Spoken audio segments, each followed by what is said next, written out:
Start हो नहीं तो रिकॉर्डिंग। देख एक खुनी जावे अभी जाएगा। हाँ। चला गया ना। हाँ हाँ। ओके। ओके। तो ओके देखो। तो बेसिकली करना क्या है। कस्टम ड्यूटी चल रहा था हाँ रोशनी। तो कस्टम ड्यूटी पे ओवरऑल इंट्रोडक्टर पार्ट ख़त्म हो गया था। तो अब नेक्स्ट पार्ट में जाना है ठीक है। अब स्टडी नोट 2 में जाना है जिसमें कस्टम ड्यूटी रिलेटेड कुछ और बातें करना है। रोशनी तेरे पास शायद मैंने नोट शेयर करना भूल गया, मैं कर दूंगा ठीक है। ठीक है सर। ओके। तो कस्टम ड्यूटी मैं एक बार नोट शेयर कर लेता हूँ, स्क्रीन शेयर कर लेता हूँ। मैं कस्टम ड्यूटी का जो सेकेंड पार्ट है उस पर बात करना है। एक बार मैं नोट शेयर कर लूँ।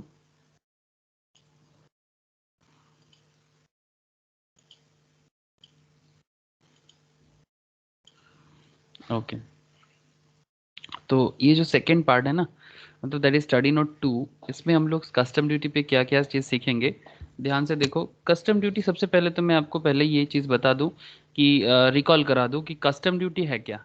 Custom duty in simple sense कि हम लोग जो एक्सपोर्ट इंपोर्ट करते हैं ना, स्पेशली इंपोर्ट जब करते हैं तो उस पे गवर्नमेंट क्या करते हैं, हम पे ड्यूटी लगाते हैं। मतलब जो सी पोर्ट के थ्रू से हो या फिर एरोप्लेन के थ्रू से हो, कहीं से भी आप दूसरे कंट्री से कोई भी प्रोडक्ट इंडिया में लाओगे तो आपको ड्यूटी देना पड़ेगा इन सिंपल ठीक है।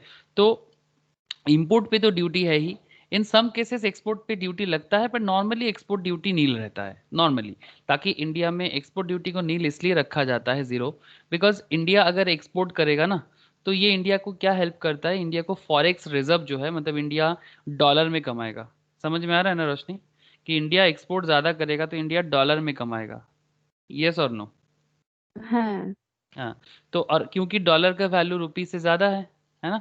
तो डॉलर का वैल्यू अगर रुपी से ज़्यादा है तो फिर इंडिया का क्या बढ़ेगा, फॉरेक्स रिजर्व बढ़ेगा, फॉरेन एक्सचेंज रिजर्व जो है वो बढ़ जाएगा। अब क्या है ना, आज के डेट में जो भी कंट्री में करेंसी छपता है, मतलब हमारे आपके पॉकेट में जितना पैसा होता है ना, वो मेनली एक बेस वैल्यू के ऊपर डिपेंड करता है। नॉर्मली देखो ट्रेडिशनल रूल तो ये कहता है कि जितना गोल्ड होता है ना, गोल्ड इन द सेंस जो गोल्ड है, मतलब जो सोना का बात मैं कर रहा हूँ, गोल्ड को रिजर्व किया जाता है। जैसे करेंटली सबसे ज्यादा गोल्ड रिजर्व तो है यूएस के पास एंड चाइना के पास। ठीक है, मतलब दुनिया भर का जितना सारा गोल्ड है, तो ये चाइना और यूएस ने ना अर्न किया, मतलब खरीदा है। जहां से भी गोल्ड मिला है, एक्चुअली गोल्ड एक ऐसा एक मतलब मेटल है जिसका वैल्यूएशन पूरा दुनिया भर में एक स्टैंडर्ड है। मतलब हर एक कंट्री, एक्चुअली अफ्रीका में ही मेनली गोल्ड मिलता है। जितना सारा मतलब माइंस मिला है वो अफ्रीका में ही मिला है। तो लेकिन देख, अफ्रीका में गोल्ड माइंस मिला है पर अफ्रीका को वैल्यू नहीं मिला। लेकिन जो ये गोल्ड को खरीदा, जैसे एक यहाँ पर एक कंट्री है माली बोल के, नाम सुना है रोशनी, माली। ना दादा। ये देखो, ये माली देखो, ये आज बहुत ही गरीब एक नेशंस बन गया। बट ये माली का एक राजा था, उसका नाम मुझे अभी याद नहीं आ रहा है। तो वेरी फेमस वंस, मतलब एक टाइम था, मतलब दुनिया का सबसे मतलब रिचेस्ट किंग में से एक था। तो वो माली का जो किंग थे, देखिए अभी आजकल सब भी उनका वहां पर जो भी चर्च मस्जिद जो भी है, सब मिट्टी से बने हुए हैं। मतलब आज इनका इकोनॉमी इतना खराब हो चुका है।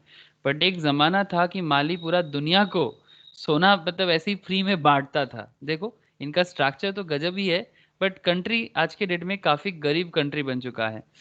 तो इसके पास बहुत सोना हुआ करता था।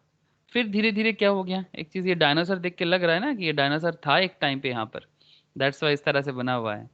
तो इट्स अफ्रीका का नेशन है। तो पॉइंट क्या है सर, पॉइंट यही है कि गोल्ड को खरीदा गया है, और जिसके पास जितना गोल्ड है और जितना फॉरेक्स रिजर्व है उसके ऊपर डिपेंड करता है कि आपके हमारे पॉकेट में कितना पैसा होगा। तो इंडिया का भी वही केस है कि इंडिया एक्सपोर्ट को बढ़ाना इसलिए चाहते हैं कि ताकि हम लोग अपना प्रोडक्ट दुनिया के मैक्सिमम कंट्रीज में सेल कर पाए और बदले में डॉलर से इनकम करके कंट्री पे लेके आए। और उसमें क्या होगा, इंडिया का जो करेंसी है वो बढ़ेगा, हमारे पॉकेट का वैल्यू बढ़ेगा। और जितना एक्सपोर्टिंग हो पाएगा उतना अच्छा है। चाहे टेक्नोलॉजिकल गुड्स जैसे चाइना करते हैं, चाइना के पास टेक्नोलॉजिकल गुड्स इतना ज़्यादा है। आज हमारे आपके सबके हाथ में कितना सारा फ़ोन है ना। तो ये चाइना का ही मैक्सिमम कंपनीज है। और इसके ऊपर क्या है ना, चाइना का इकोनॉमी काफ़ी डेवलप करते हैं। नॉट ओनली फ़ोन, आप अगर बड़ा बाजार चले जाओ वहाँ पर एक मार्केट ही उसका नाम ही है चाइना मार्केट। अब दिल्ली में चले जाओ वहाँ पर भी एक मार्केट है उसका नाम है चाइना मार्केट। मतलब चाइना जैसे कि टॉयज से लेके शुरू करके electronics and electricals everything China बहुत सस्ते में और एक बना लेते हैं सर, एक स्टैंडर्ड प्रोडक्ट भी बिल्डअप कर लेते हैं। तो इसीलिए एक्सपोर्ट इंपोर्ट एक बहुत इंपॉर्टेंट हिस्सा है, उस पे ही कस्टम ड्यूटी लगता है। उसमें इंपोर्ट पे तो ड्यूटी लगता ही है कि आप कोई भी चीज़, जैसे इंडिया अगर चाहे कि चाइना से कोई भी चीज़ वो यहाँ से लगा मतलब मंगवा के इंडिया में सेल करना चाहेगा इंडियन बिजनेसमैन, तो उसको इंपोर्ट ड्यूटी देना पड़ेगा। यस और नो? रोशनी समझ में आ रहा है? डिंकी डिंकी तो नहीं है है अभी दादा। क्लास में, पर समझ में आ रहा है कि नहीं वही मैं पूछ रहा हूँ। ठीक है सर, तो चलो अभी डिटेल्स बात कर लेता हूँ मैं। ठीक है, जैसे कि अच्छा एक सेकेंड में थोड़ा पेन ले लूँ।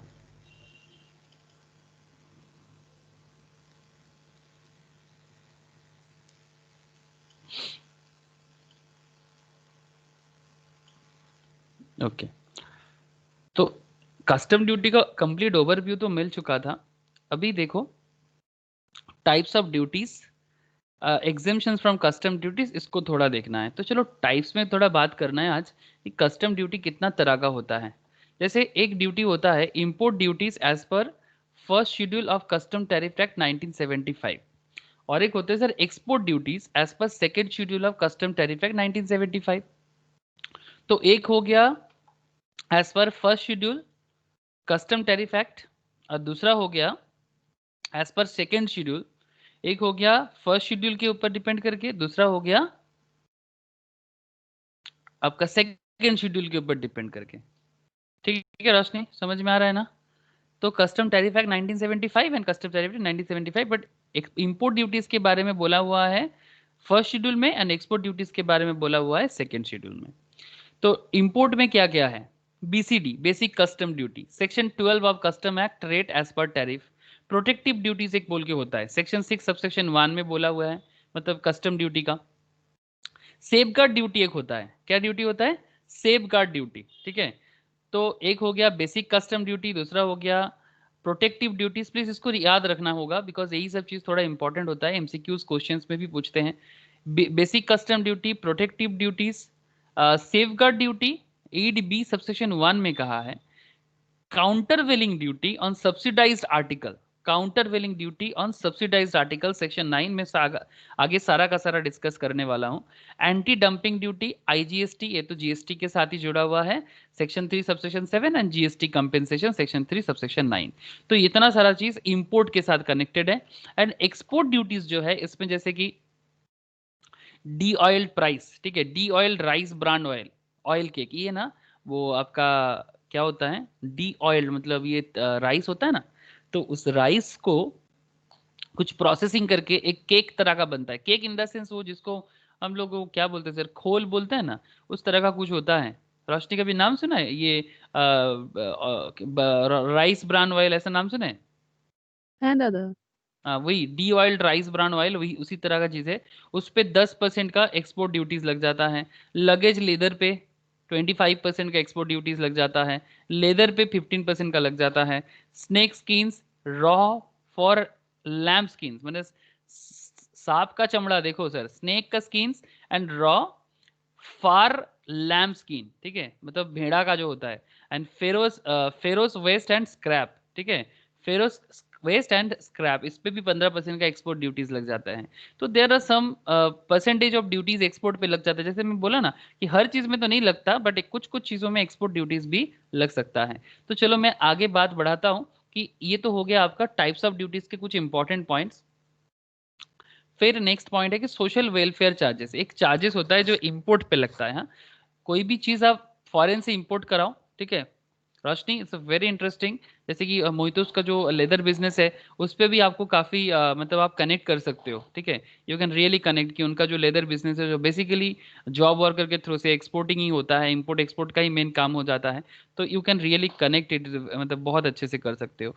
सोशल वेलफेयर सरचार्ज जो है, ये social welfare surcharge has been imposed on imported goods 10% करके। तो प्लीज याद रखना, इंपोर्टेड गुड्स में एक सोशल वेलफेयर चार्जेस लगाया जाता है 10% का total custom duties excluding certain duties with effect from 2 February 2018 से, पहले नहीं था। Hence effective rate of BCD, BCD मतलब बेसिक कस्टम ड्यूटी, बीसीडी का मतलब क्या हो गया? Basic basic custom. Custom, okay, thank you. Basic custom duty equals to 10% general rate of basic custom duty plus social welfare surcharge. ठीक है, social welfare surcharge मतलब extra tax on basic custom duty. तो दो 10% का अगर rate है तो 10% पे और 10%, तो 10% का 10% करो एक बार। 10% का 10% कितना होता है? 1 होता है ना। है 10% का 10%, तो 10 का 10% कितना हो जाएगा? 1। तो 10 का 10% 1 मतलब 11%। तो basic custom duty with social welfare charge मिला के हो जाएगा 11%। ठीक है, तो ये एक आपका इंपॉर्टेंट एरिया है जो चार्ज के तौर पे इंपोर्ट ड्यूटी के साथ लगाया जाता है। एंड सेकेंड थिंग, और उसका अमाउंट कितना है? 10%। Okay, no education cess and secondary and higher education cess with effect from 2 to 2018। इस तरह का नहीं लगता जैसे इनकम टैक्स में लगता है। At the rate of 2% and secondary higher education cess 1% was levied on total of 3% on the total import duties. Now no EC and SHEC is leviable on import from 2 to 2018, and section 94 of the Finance Act 2007 providing for levy of EC and SHEC have been omitted। तो पहले लगता था finance act 2007 के तरह मतलब हिसाब से पहले इंपोर्ट ड्यूटीज पे education cess and higher education cess लगाया जाता था। ये 2% का और 1% है और कुल मिला के 3% का। अभी इसको क्या कर दिया गया रोशनी? हटाया गया। ओके, याद रहेगा, पहले था अभी नहीं है। जैसे इनकम टैक्स पे तो लगता है, हाँ रोशनी, है दादा। इनकम टैक्स पे लगता है। अभी तो education cess and health cess मिला के 4% है ना। है okay, road and infrastructure cess on imported goods section 111 of finance act 2018। Road and infrastructure cess is levied on duty of customs at the rate of 8 per liter on motor spirit, petrol पे लगता है, and high speed diesel imported into India for the purpose of financing infrastructure projects. ये जो एक हो गया आपका motor spirit, जो पेट्रोल जिसको हम लोग बोलते हैं, ठीक है, 8 पर लीटर 8 रुपया करके, तभी तो पेट्रोल का दाम बढ़ता है। समझ रहे हो कि नहीं? पेट्रोल का दाम क्यों बढ़ता है पेट्रोल डीजल का? ठीक है, तो पेट्रोल का दाम इसलिए इंक्रीमेंट कर जाता है बिकॉज उस पर कस्टम ड्यूटी लगा हुआ है पर लीटर 8 रुपीज करके।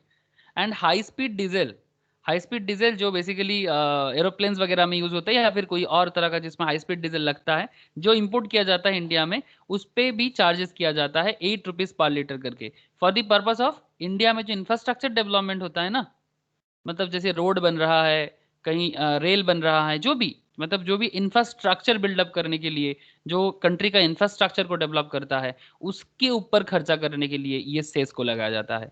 तो ये क्या हो गया? Road and infrastructure cess. And no social welfare charges levied on export goods. Goods export में कोई सोशल वेलफेयर चार्जेस नहीं लगाया जाता। जैसे कि यहाँ पर कुछ गुड्स था ना, जैसे कि luggage leather, leather 15%, snake skins, इस तरह का जो भी एक्सपोर्ट हो रहा था, इस पे कोई सोशल वेलफेयर चार्जेस नहीं लगता है। तो ये थोड़ा दिमाग में रखना है कि इस तरह का कोई भी चार्जेस, सोशल वेलफेयर चार्जेस इस पे नहीं लगेगा। ओके, समझ में आ रहा है ना? है दादा। Okay, next. अब टाइप्स ऑफ ड्यूटीज में बात करते हैं। ठीक है, ये तो था टाइप्स ऑफ ड्यूटीज के अंदर कुछ सोशल एक्स्ट्रा जो भी है उस पे बात कर रहे थे। अब और एक्सटेंडेड करेंगे, मतलब और बात को जो भी आगे लेके जाना है। Next, basic custom types of duties में जैसे बीसीडी का बात मैं कर रहा था, basic custom duty. Goods imported into India chargeable into basic custom duty under custom act 1962। The rates of BCD are indicated in one schedule for imports and custom tariff act 1975। generally bcd is levied on at standard rate of duty, but if certain condition are satisfied, the importer can avail the benefit of preferential rate of duty on imported goods। normally इसका एक certain rate होते हैं, but अगर मतलब जैसे 10% का rate वगैरह ऐसा चलता है, बट कुछ कभी कभी किसी किसी केस में प्रेफरेंशियल रेट भी दिया जाता है। कंडीशंस फॉर अवेलिंग बेनिफिट, जैसे कि कब किसी को बेसिक ड्यूटी पे बेनिफिट मिल सकता है, मतलब वो उसको थोड़ा कम रेट पे भी दिया जाता है। Specific claim for preferential rate must be made by the importer। Import must be preferential areas notified by the central government, and the goods should be produced or manufactured in such preferential area। तभी जाके आपको मतलब इस तरह का rate में कमती हो सकता है। सोशल वेलफेयर चार्जेस मैंने ऑलरेडी डिस्कस कर चुका, 10% का जो चार्जेस होता है। ठीक है, अच्छा, social welfare charges shall be calculated at the rate of 10% on the aggregate of duties and taxes and cesses which are levied and collected by the central government in Ministry of Finance, Department of Revenue under section 12 the following are excluded while calculating the social welfare charges. जब social welfare charge calculate किया जाता है ना, तो कुछ area को exclude किया जाता है। मतलब सोशल वेलफेयर कैलकुलेट करने के टाइम पे आप कुछ ड्यूटी को आपको हटाना चाहिए। ध्यान से देखना रोशनी, ठीक है, कि क्या क्या चीजें आपको हटाना चाहिए। जैसे कि safeguard duty section 8B 8C and custom tariff act. Counter willing duty, safeguard duty क्या होता है ना, मैं आपको आगे बताऊंगा सेफगार्ड ड्यूटी क्या होता है। कि इंडिया में कोई प्रोडक्ट है जो गवर्नमेंट चाहता है कि अगर फॉरेन गुड्स आ जाए ना, जैसे एक चीज जेन्युइनली बताओ कि अगर हम लोग ज्यादा से ज्यादा गुड्स अगर चाइना से लेते आएंगे, तो इंडिया का मार्केट, इंडिया का जो मैन्युफैक्चरर है इन ये मार खाएगा, यस और नो? है। है ना। जैसे कि रिसेंटली इंडिया ने एसी फ्रिज को बैन किया, जानते हो ना? एसी ना और जानती फ्रिज, हूँ। एसी और फ्रिज को जस्ट 1 मंथ बिफोर, जब इंडिया चाइना का झगड़ा चल रहा था ना, उस टाइम पे इंडिया ने एसी और फ्रिज इंपोर्ट करना चाइना से बैन कर दिया। क्यों? बिकॉज इंडिया चाहता है कि इंडिया का जो एसी एंड फ्रिज मैन्युफैक्चरर है उनको डेवलपमेंट मिले, ताकि जो मेक इन इंडिया कॉन्सेप्ट है कि उनको सुविधा मिले। जैसे कि एक चीज देखो, ये एमओए टाइप का प्रोडक्ट है ना, जैसे कि जो थोड़ा सा महंगा आता है, ठीक है। तो करंटली तो एमओए को इंडिया में प्लांट करने का भी मौका मिला है, लेकिन उसमें गवर्नमेंट को काफी इनकम हो जाएगा, इसलिए गवर्नमेंट ने लिया दिया है। बट कुछ केसेस में जैसे फॉरेन का कोई प्रोडक्ट है जो इंडिया में अच्छा चलता है, तो नेटवर्किंग बिजनेस के थ्रू से इंडिया का जो हायर इनकम ग्रुप है उनके लिए सेल होता है। बट उनका दाम ज्यादा क्यों होता है जानते हो? उसका दाम इसलिए ज्यादा हो जाता है ताकि इंडिया में जो मैन्युफैक्चरर है वो अगर बिजनेस ना कर पाए तो मुश्किल हो जाएगा। इसलिए safe guard duty, counter willing, मतलब किसी और को काउंटर विल करना है, मतलब एक पर्दा दे देना है। मैं आपको आगे डिटेल्स बताता हूँ। मतलब आपके मन में चल रहा होगा कि सर ये काउंटर विलिंग क्या है, ये सेफ गार्ड क्या है, और सेफ गार्ड ही क्यों करना पड़ता है? सेफ गार्ड इसलिए करना पड़ता है, आप देखो टोटल इंपोर्ट बैन तो नहीं कर सकते, हमेशा टोटल इंपोर्ट बैन नहीं कर सकते, बिकॉज ज्यादा इंपोर्ट बैन करोगे ना, तो जो बिजनेस रिलेशन है, जो इंटरनेशनल रिलेशन है, उसमें दिक्कतें आ जाएगा। क्या मैं सही बोल रहा हूँ ना? कि अगर आप है लोग, ना। मतलब हम लोग, अगर इंडिया बात बात में बोलेगा कि नहीं हमको यहाँ से कुछ नहीं चाहिए, तो फिर वो भी बोलेगा ठीक है हम भी इनसे नहीं लेंगे। जैसे रिसेंटली ऐसा हुआ है, इस ऐसा रिसेंटली हुआ है इसके साथ, मलेशिया के साथ, मलेशिया नहीं सॉरी, इंडोनेशिया के साथ। कहाँ गया इंडोनेशिया? इंडोनेशिया, ये रिसेंटली इंडोनेशिया के साथ ऐसा प्रॉब्लम हुआ है। इंडोनेशिया गवर्नमेंट के साथ इंडिया का मेन प्रॉब्लम ये हो गया कि यहाँ से ना हम लोग ज्यादा से ज्यादा पाम जो है ना, पाम पाम तेल होता है ना सर, वो पाम तेल है। इंपोर्ट करते थे। वो पाम का जो है उसको इंपोर्ट करते थे। उसमें सबसे बड़ा कंपनी था रुचि सोया, ठीक है। तो रिसेंटली इंडिया ने ना वो पाम तेल इंपोर्ट करना बंद कर दिया, और रुचि सोया को प्रॉब्लम हो गया। अगर इंडिया और उन्होंने भी ना क्या कर दिया जानबूझ के, इंडिया के साथ भी ना जो इंडिया से वो लेता था वो भी हटा दिया और ड्यूटी बढ़ा दिया। अब ज्यादा ड्यूटी हो जाएगा तो प्राइस बढ़ जाएगा, और प्राइस बढ़ने से पाम तेल का दाम भी सस्ता होता था बोल के क्या करता ना, सरसों तेल के साथ मिला के लोग बिजनेस करता था। तो बिजनेस रिगार्डिंग देखा जाए तो वो एक गलत वैल्यू दे रहा था। ऐसे पाम तेल बहुत खराबी है, मतलब not very good for health, but फिर भी बहुत ही ज्यादा यूज होता है। बट रिसेंटली गवर्नमेंट नहीं चाहता है कि पाम तेल इतना ज्यादा भर जाए, तो इसलिए गवर्नमेंट ने भी बैन किया। तो इंडोनेशिया के साथ एक इंटरनेशनल बिजनेस रिलेशनशिप में खराबी आया है, ठीक है। तो ऐसा होता रहता है। जैसे यूएस ने भी इंडिया के साथ किया था, और इंडिया ने भी यूएस के साथ किया था। यूएस इंडिया से ना वो ये लेता है, स्टील लेता है, ठीक है। और जो मैन्युफैक्चर्ड स्टील है ना वो लेता है। और इंडिया भी यूएस से, जैसे कि वो अलमोंड बादाम होते हैं ना, हाँ, आलमोंड बादाम है होते हैं ना, दादा। वो क्या बोलते हैं हाँ। उसको, काठ बादाम या आलमोंड बादाम जो भी बोलते हैं, तो वो उस तरह का लेते हैं। कैलिफोर्निया जो है उसका काफी कम दाम रहता है कंपेयर टू इंडिया, जिसको हम लोग हिंदी में बोलते हैं मामरा गोली। ओके। तो इंडिया का मामरा गोली ना ज्यादा, मतलब ज्यादा कार्यकर है, मतलब ज्यादा न्यूट्रिशनिस्ट है, उसमें न्यूट्रिशन का न्यूट्रिएंट्स है। लेकिन फिर भी कैलिफोर्निया वाला भी अच्छा है, लेकिन सस्ता है। मार्केट में अगर इंडिया वाला का दाम 700 रुपया केजी है, तो वो 300 रुपया 400 रुपया केजी है। तो पॉइंट क्या है कि इंडिया उसको सस्ते में ले पाता था हम यूएस से, और यूएस पे काफी प्रोडक्शन होता है। लेकिन रिसेंटली यूएस ने क्या किया, वो मामरा गोली जो है ना उस पे 100% ड्यूटी लगा दिया। मतलब अगर इंडिया उसको इंपोर्ट करेगा, ठीक है, तो इंडिया का मतलब ज्यादा महंगा पड़ जाएगा, तो बहुत ज्यादा मुश्किल हो गया। तो इस तरह से अगर आप इंपोर्ट करोगे तो ड्यूटी तो एक तो इंडिया भी लगा रहा था, इंडिया भी कर, एक्चुअली इंडिया ने किया 100% ड्यूटी। मतलब जो भी इंपोर्टर इंडिया में बैठ के मामरा गोली यूएस से खरीद के लाएगा, अगर वो 100 रुपीज का खरीद के लाता है ना, तो 100 + 100 तो कितना दाम हो जाएगा, 200 का। और वो बाकी 200। अमाउंट, हाँ 200, मतलब 100 का चीज 200 हो जाएगा, डबल। ऐसे बहुत सारा केस, ये सब कोल्ड वार होता है, मतलब डायरेक्टली ना तो नहीं कह पाते, बट ड्यूटी बढ़ा के हम लोग बोलते हैं कि भाई हम आपका प्रोडक्ट अभी लेना नहीं चाहते, मतलब डायरेक्टली मुंह पे ना नहीं बोलते, ड्यूटी बढ़ा के करते हैं। और वो किस तरह का ड्यूटी होते हैं, उसका अलग अलग नाम होते हैं। जैसे सेफ गार्ड ड्यूटी, हम चाहते हैं कि अपना इंडिया का प्रोडक्ट बढ़े, या फिर countervailing duty. These are the some of the common duty system जो चलता रहता है कस्टम्स पे। इट्स अ वेरी पॉपुलर, ठीक है, it's a very popular thing. आप लोग मतलब डेली लाइफ में इसको देखते भी हैं। अगर आप इकोनॉमिक टाइम्स थोड़ा फॉलो करोगे ना, तो इकोनॉमिक टाइम्स पे ना, ये उसका एक पेपर होता है इकोनॉमिक टाइम्स पे, उसमें ना एक पेज ही आता है जिसमें डेली का जो इकोनॉमिकल चेंजेस के बारे में ना हमेशा कुछ ना कुछ बताते हैं। इकोनॉमिक टाइम्स प्लीज फॉलो करना, बहुत ही उम्दा एक मतलब आप बिजनेस स्टैंडर्ड्स भी फॉलो कर सकते हो। मैं इकोनॉमिक टाइम्स फॉलो करता हूँ, इसलिए मैं इकोनॉमिक टाइम्स रेफर करूंगा। वहां पर ना ये सारा का सारा रेगुलर डेटा मिलता रहता है। तो it's very good for your understanding day to day international business में क्या हो रहा है। तो ये सब चीजें आपको ना इंटरेस्ट बढ़ेगा और आपको समझने में भी इजी रहेगा। समझ में आ रहा है ना रोशनी? है दादा। ओके तो सोशल वेलफेयर चार्जेस कैलकुलेट करने के टाइम पे आप ये सब ड्यूटी को कैलकुलेट में ना लेना, ठीक है। Countervailing, anti dumping, IGST and compensation cess. तो चलो मैं आगे देखता हूँ। अच्छा आईजीएसटी क्या है मुझे अलग से बताने का जरूरत नहीं है। IGST integrated goods and service tax is a component under GST law which is levied on goods being imported into India from any other country. मतलब जीएसटी, मतलब अगर आप कोई भी गुड्स को बाहर से लाओगे ना, तो उस पर जीएसटी लगता है, ठीक है। तो it has subsume various custom duties including countervailing duties and special allowance duties of customs. मतलब ये आईजीएसटी के अंदर क्या हो गया आज के डेट में, कस्टम ड्यूटीज जो था, मतलब जैसे कि काउंटर वेलिंग ड्यूटी आईजीएसटी के अंदर आ गया, special additional duty of custom जिसको सैड कहते हैं, स्पेशल एडिशनल ड्यूटी मतलब और एक्स्ट्रा ड्यूटी, ये सारा का सारा को ना आईजीएसटी के साथ ना सबसम्ड कर दिया गया। सबसम्ड का मतलब क्या होता है, इंक्लूड कर दिया। मतलब पहले ये सब अलग अलग से लगता था, बट आजकल क्या है, जीएसटी अभी कोशिश चल रहा है कि टोटल कस्टम्स को हटा के सिर्फ जीएसटी रखा जाए। बट अभी भी मुश्किल, मतलब काफी मुश्किल हो रहा है, बिकॉज इतना ज्यादा मतलब प्रोडक्ट के साथ ना मतलब इंटरेक्ट करना मुश्किल हो रहा है। तो कुछ कुछ पार्ट हुआ है, लेकिन कुछ कुछ पार्ट अभी भी मुश्किल हो रहा है।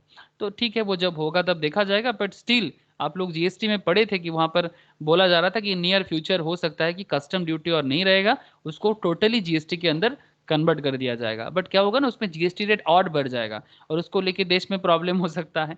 तो that's why there are some problem. But without tax government कैसे रन होगा, इंफ्रास्ट्रक्चर डेवलपमेंट कैसे करेगा, मतलब ये सब बातें आ जाते हैं। हम लोग सड़क में चलना तो पसंद करते हैं, हाई फाई रोड देख के सेल्फी खींचना पसंद करते हैं, बट प्रॉब्लम ये होता है कि उसके लिए गवर्नमेंट के पास पैसा चाहिए। इनकम टैक्स हम लोग ना कम देते हैं बहुत, मतलब इंडिया में 135 करोड़ अप्रॉक्स पॉपुलेशन है, मोर देन दैट, बट उनमें से हार्डली 3% लोग प्रॉपरली इनकम टैक्स भरते हैं।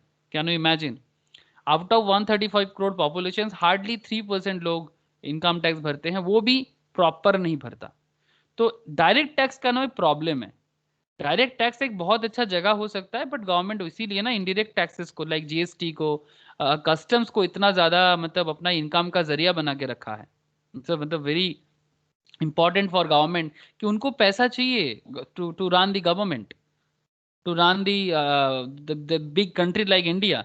तो दे नीड मनी। अब वो पैसा आएगा कहाँ से, तो कहीं ना कहीं से तो लाना पड़ेगा। अगर हम लोग अगर डायरेक्ट टैक्स के थ्रू से नहीं देंगे, तो इनडायरेक्ट वही है, मतलब जैसे बोलते हैं ना, जब मतलब सीधा आगे दिखता नहीं है तब क्या कहते हैं, आँख नाक को घुमा के दिखाना पड़ता है, ऐसे बोलते हैं ना। तो वही यहाँ तो मतलब इनडायरेक्ट वे में ही करना पड़ेगा, और कोई चारा नहीं रहा सरकार के पास। अब देखो, जब आप लोग इस तरह का सब्जेक्ट को पढ़ोगे ना, तो गवर्नमेंट के वे से सोचना तो आपको समझने में इजी रहेगा। और फिर बाद में आप जब और थोड़ा समझ जाओगे, तो फिर गवर्नमेंट का क्रिटिसाइज जो करना है कर लेना। लेकिन फिलहाल एक नॉर्मल आदमी की तरह नहीं, एक कॉस्ट अकाउंटेंट की तरह, एक चार्टर्ड अकाउंटेंट की तरह, एक कंपनी सेक्रेटरीज की तरह सोचना, जो गवर्नमेंट के बिहाफ में आप सोचोगे तो आपको सुविधा होगा। रोशनी समझ में आ रहा है ना, रोशनी? है दादा। Okay. So in the GST regime, IGST will be levied on import by virtue subsection 7 of section 3 of the Custom Tariff Act 1975. IGST wherever applicable would be levied on cargo. Cargo means जो ship आता है ना, container वगैरह, that would arrive on or after 1st July 2017. It may also be noted that IGST would also be levied on cargo which has arrived prior to 1st July but a bill of entry is filed on और 1 जुलाई 2017। मतलब basically ये जो IGST है ये 1 जुलाई 2017 के बाद से ही लागू हुआ है। बट हाँ, अगर मतलब जैसे कार्गो अराइव अगर 1 जुलाई के बाद कर रहा है तो उस पर आईजीएसटी लग जाता है। बट हाँ, अगर बिल ऑफ एंट्री, जैसे कोई भी कंट्री का प्रोडक्ट जब भी किसी बाहर कंट्री से आता है ना, तो उसका बिल ऑफ एंट्री होता है। ये सब ना बचपन में बीएसटी में भी पढ़ाया जाता है, क्लास 11-12 में। तो bill of entry, bill of landing. तो जैसे मानो कि तुम कोई प्रोडक्ट इधर से, सपोज मानो कि तुम ईरान से कुछ ला रहे हो, तो ईरान से तुम यहाँ पर मुंबई पोर्ट में कुछ लाना चाहते हो, तो यहाँ ईरान है और यहाँ मुंबई है, ठीक है।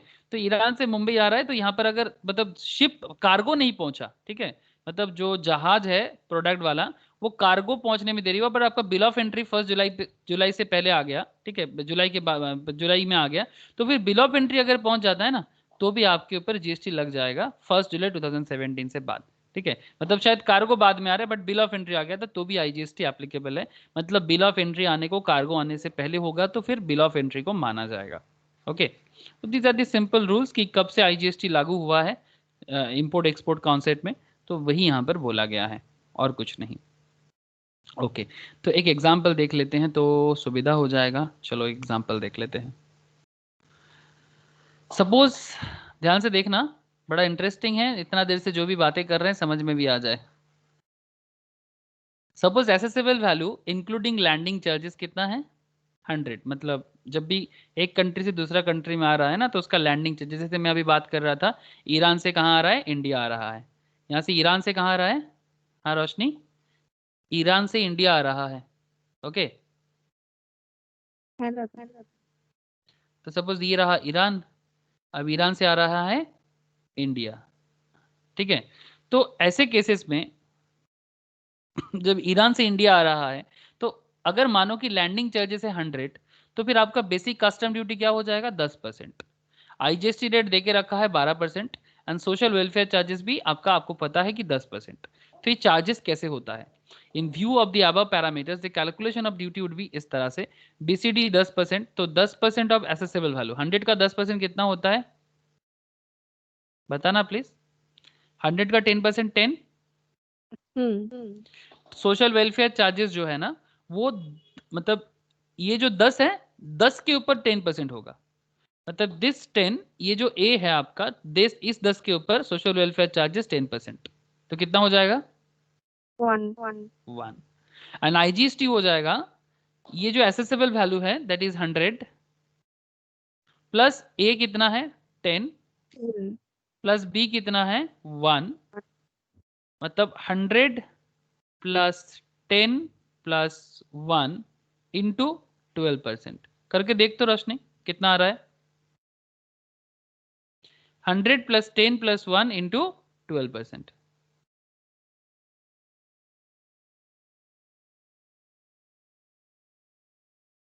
110.12।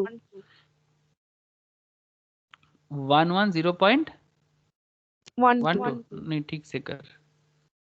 100, हाँ उसके ऊपर अभी 12% लगा।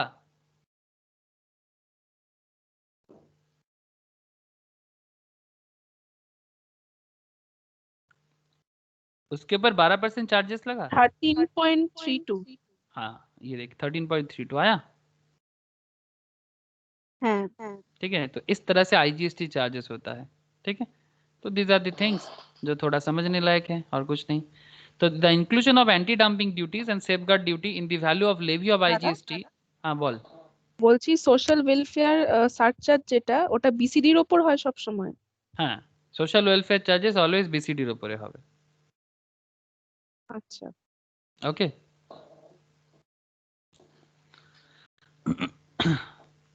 the inclusion of anti-dumping duties and safeguard duty in the value of levy of IGST and compensation sales is an important change. These were not here included in the value of the levy of additional duty of custom duty CVD and special additional duty SAD. The IGST paid shall not be added to the value for the purpose of calculating compensation sales. The IGST paid shall not be added to the value purpose of compensation sales. इसको अभी यार नहीं लिया गया, ठीक है, don't worry. Next questions देखते हैं, और भी हैं। अच्छा, कुछ केस लॉज भी बना है,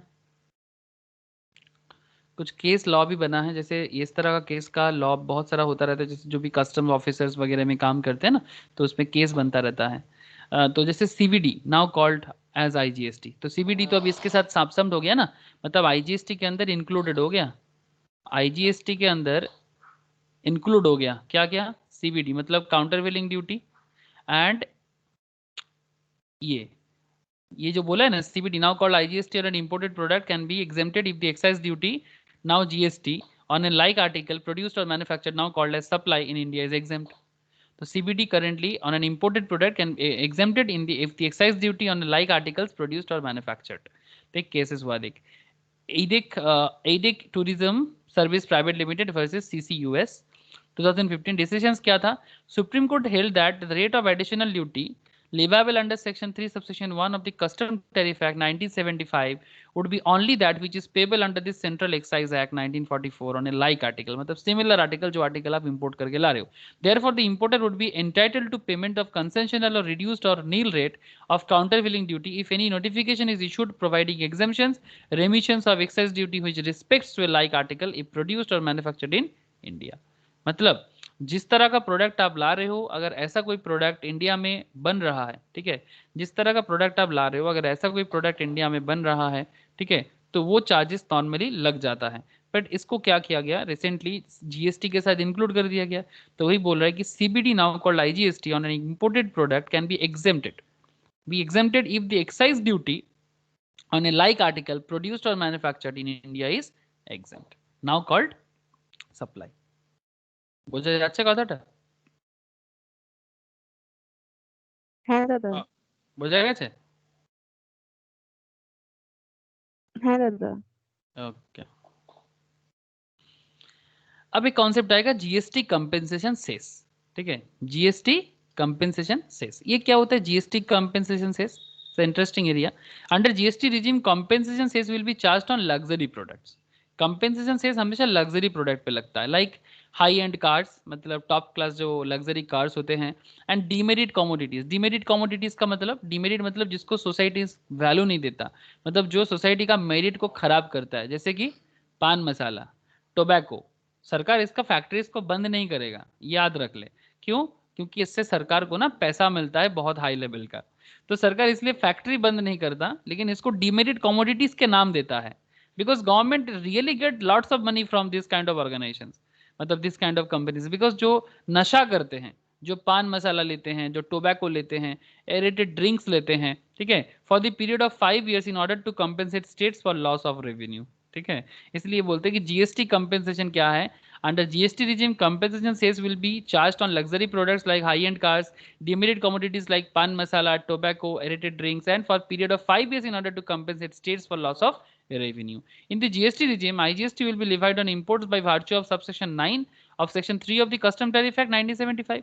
GST compensation cess whenever applicable would be levied on cargo that would arrive on or after 1st July 2017. अब देखो, जब भी जीएसटी का बात होगा वो सब भी 1 जुलाई 2017 के बाद ही होगा, बिकॉज 1 जुलाई 2017 में ही तो जीएसटी आया है इंडिया में। Similarly the value of imported article of the purpose, चलो कोई बात नहीं, इसका कुछ एग्जांपल्स देख लेंगे तो समझ में आ जाएगा। तो जीएसटी कंपेंसेशन सेस तो समझ में आ रहा है, यहाँ पर देख एक क्वेश्चन है, ये क्वेश्चन देख ले, जीएसटी कंपेंसेशन सेस एप्लीकेबल क्या है समझ में आ जाता है, ठीक है, मतलब एक्स्ट्रा कंपेंसेशन सेस लग जाता है। किस तरह से? Just look the chart, just look, coal, अगर तुम कोल इंपोर्ट करके ला रहे हो ना तो जीएसटी रेट क्या लग जाएगा? 5%, ओके। बट जीएसटी सेस का जो रेंज है, मतलब कंपेंसेशन सेस का रेंज है एक्स्ट्रा, ठीक है, दैट इज 400 INR 400 पर टन, 400 पर टन करके तुमको कोल में एक्स्ट्रा जीएसटी देना पड़ता है। पान मसाला में 28%, ऐसे कोल कोई डिमेरिट गुड्स नहीं है, बट कोल क्या है ना, कोल का दुनिया भर में एक क्राइसिस भी है और इंडिया में भी थोड़ा बहुत कोल मिलता है, कोल पे अलग से चार्जेस लगता है। 400 पर टन करके जीएसटी का सेस लगाते हैं, और जीएसटी सेस का सीलिंग इसका यही है, मैक्सिमम तुम पर टन का 400 ही लगा सकते हो, 400 पर टन का। पान मसाला का नॉर्मल जीएसटी रेट तो 28% है, बट इस पे तुम एक्स्ट्रा जीएसटी का सेस को रेंज को एक्सटेंड कर सकते हो, 60% का चल रहा है सेस रेंज जो है 60%, और इसका सीलिंग है आप मैक्सिमम 135% तक इस पे सेस लगा सकते हो। टोबैको में भी 28%, 61 से लेके 204% तक तुम टोबैको रेंज है, और पर 1000 टोबैको में आप 4170 करके जीएसटी का मैक्सिमम जा सकते हो। एडिटेड ड्रिंक्स में 28% नॉर्मली है, सेल्स का रेंज है 12% एक्स्ट्रा एंड 15% तक सीलिंग है। मोटर व्हीकल्स में 28% नॉर्मल रेट है जीएसटी का। जीएसटी सेस का रेंज है 1 से लेके 22% तक के अंदर आप सेस लगा सकते हो, और जीएसटी सेस का सीलिंग जो है ना वो 22% मैक्सिमम तक जा सकता है। अब एक एग्जांपल देख, क्लियर लगेगा कि ये एक्स्ट्रा कंपेंसेशन सेस क्या हो रहा है। ध्यान से देखना, हाँ समझ में आ जाएगा, no issue. Suppose assessable value, अब एसेसिबल वैल्यू मतलब जो प्रोडक्ट आप लैंड करा रहे हो ना, कोई दूसरा कंट्री से किसी कंट्री में ला रहे हो, तो उसका एसेसिबल वैल्यू है 100। ओके, एसेसिबल वैल्यू का मतलब समझ में आ रहा है ना। है दादा। अब इसका बीसीडी देके रखा है 10% का, आईजीएसटी बोला है 12% का, सोशल वेलफेयर चार्ज बोला है 10% का, एंड कंपेंसेशन सेस बोला है 10% का। तो इसका यूज कैसे करेंगे? इन view of the above parameters the calculation of duty कुछ इस तरह सा दिखेगा। बीसीडी 100 का 10% कितना हो जाए 10, 10% of accessible value. Social welfare का जो चार्जेस है वो लग जाएगा इसके ऊपर, तो 10 का 10% 1। 1। आईजीएसटी हो जाएगा एसेसिबल वैल्यू मतलब 100 प्लस 10 प्लस 10 1 + 1। इंटू 12%, हम्म। 13.32। और कंपेंसेशन सेस जो है ना वो किस पे लगता है, एसेसिबल वैल्यू प्लस ए प्लस बी इंटू 10%, मतलब वही सेम टू सेम जैसे कि आईजीएसटी लगाया वैसा ही लगा ना, बट सेस का अमाउंट तो अलग है, इसीलिए इसका अमाउंट चेंज हो रहा है। करके देख ले एक बार, देख ले 11.10 आ रहा है कि नहीं आ रहा है। করছি দাদা।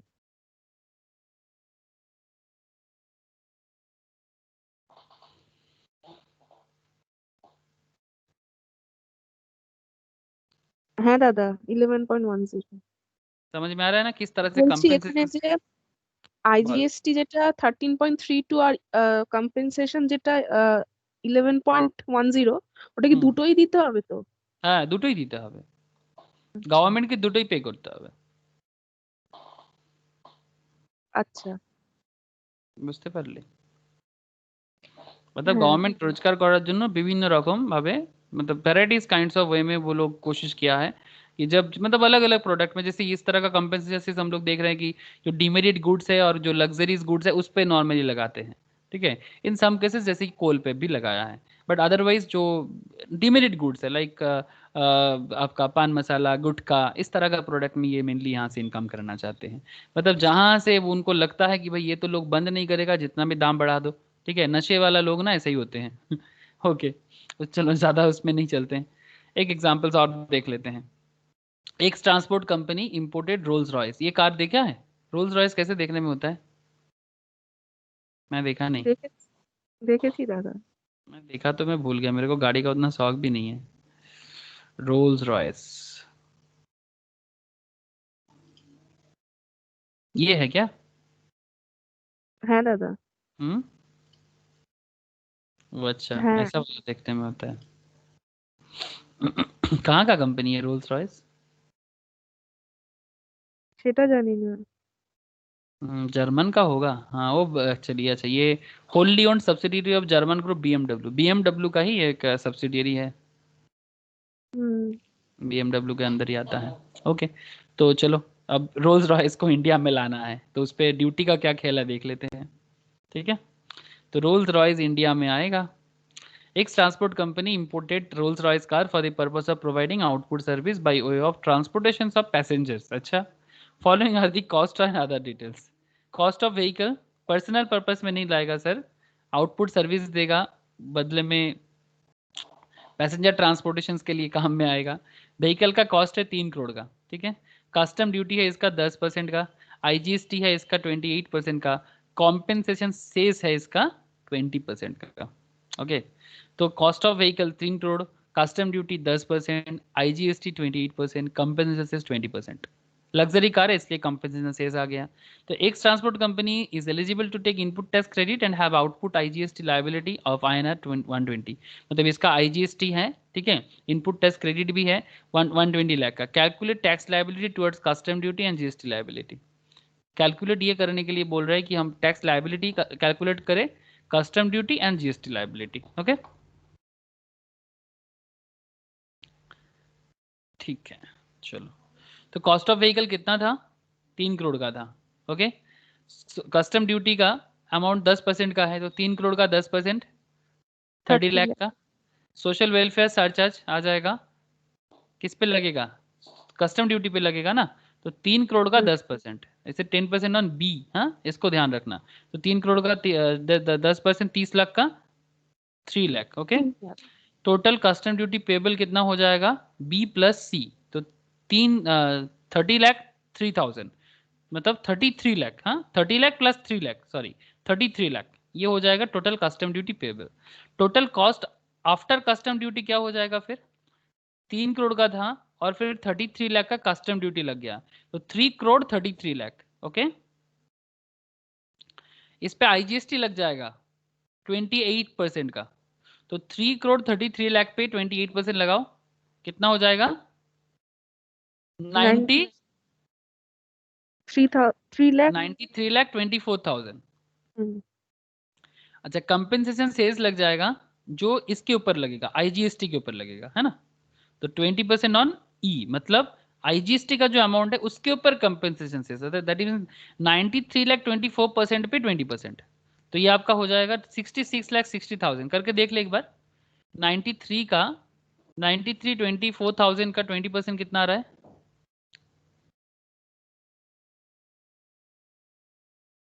कंफर्म करना थोड़ा।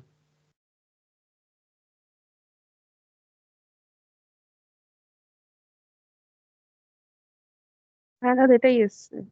इससे ओके। হ্যাঁ। तो फिर 93,24,000, 4,000 का 28%, उसका 20% 66,60,000। तो टोटल कॉस्ट कितना हो गया? ई प्लस एफ प्लस जी, है ना। ई, দাদা हाँ বলছি बोल बोल। কম্পেনসেশন আইজিএসটির ওপর লাগে, ওটা তো আলাদা দিতে হয় না? ওই আগের नहीं कम, অঙ্কটা যেটা হলো। नहीं, लास्ट वाला सम्स में भी तो वही किया था हम लोगों ने, देख। এই যে দেখো, এটা ওই যেমনি ওই 100 + 10 + 1 তার উপর 10% করেছি, ওটা তো हाँ আইজিএসটি করিনি। আইজিএসটি তো আলাদা 12% ছিল, 12% করা ছিল, এটা আইজিএসটির ওপর করতে नहीं হলো। नहीं, ठीक से देख, ये जो ई पॉइंट का वैल्यू है ना, कंपेंसेशन सेस पूरा का पूरा ई पे लगता है। That means accessible value, assessable value के ऊपर बीसीडी, बीसीडी के साथ बी मतलब आपका social welfare, BCD plus social welfare, assessable value plus BCD plus social welfare, उसके ऊपर कंपेंसेशन। अब ये वाला सम्स में भी देख ले, accessible value BCD social welfare उसके ऊपर लग रहा है। ये जो अमाउंट है, hmm hmm. Assessable value, assessable value BCD मतलब basic custom duty. Okay, assessable value basic custom duty social welfare, सब कुछ देने के बाद जो अमाउंट आया था, सब कुछ देने के बाद जो अमाउंट आया था, that is total cost after custom duty and IGST हुआ था ये वाला। तो हम लोगों ने किसके ऊपर दिया? एप पे तो नहीं दिया, ई पे दे रहे हैं ना। ई का मतलब क्या है? Total cost after custom duty. तो ये जो 3 करोड़ 33 लाख है, ठीक से देख,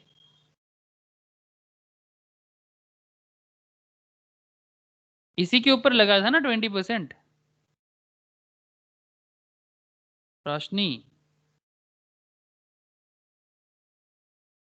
হ্যাঁ দাদা। 20% का जो वैल्यू लगाया था इसके ऊपर लगाया था ना। হ্যাঁ। 3 करोड़ 33 लाख के ऊपर ही तो लगाया था, देख एक बार करके कैलकुलेटर में। 3 करोड़ 33 लाख के ऊपर 20% करेगा तो ये अमाउंट आएगा।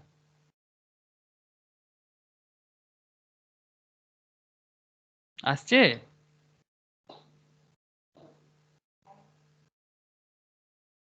হ্যাঁ দাদা। করছিস কি করছিস না বলতো, আমি তো সেটাই হ্যাঁ বুঝতে দাদা। পারছি। না না করছি। না ফাঁকিবাজি করছিস কিছু একটা। না না।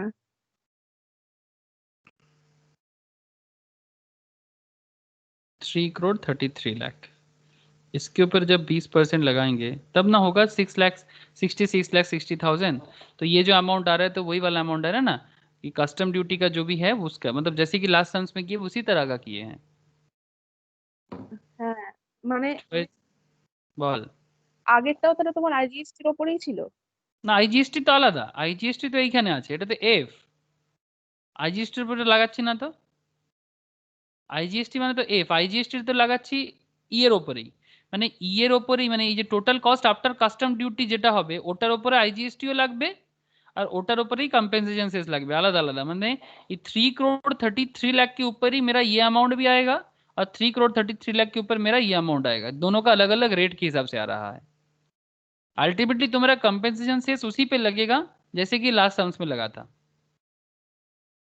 আচ্ছা, হ্যাঁ এখানে, হ্যাঁ হ্যাঁ, ওটা লিখেছে কম্পেনসেশন শেষের পাশে ই লিখেছে না, ওটা আমি हाँ, এফ ভাবছিলাম, ওই জন্য আইজিএসটির ওপরে ভাবছিলাম। बुझते पारछिस, भूल भाबछिस थे। ये হ্যাঁ पूरा का হ্যাঁ। पूरा आईजीएसटी पे नहीं लग रहा है, ये तो total cost after custom duty पे लग रहा है, मतलब कॉस्ट वैल्यू मतलब assessable value, social welfare charges and custom duty, basic custom duty उसके ऊपर ही लगता है। হ্যাঁ তাই ভাবছিলাম যে আইজিএসটির ওপর তো লাগে না। हम्म। अल्टीमेटली टोटल कॉस्ट कितना हो गया गाड़ी का? 3 करोड़ का गाड़ी था, नया दाम कितना हो गया? 4 करोड़ 4 करोड़ 92 लाख 84,000। ओके। হ্যাঁ, মানে এত টাকাতে বিক্রি করবে। हाँ, इंडियन मार्केट में अगर सेल करना है, ठीक है, अब इसके ऊपर वो प्रॉफिट भी लगाएगा ना। হ্যাঁ সে তো লাগাবে।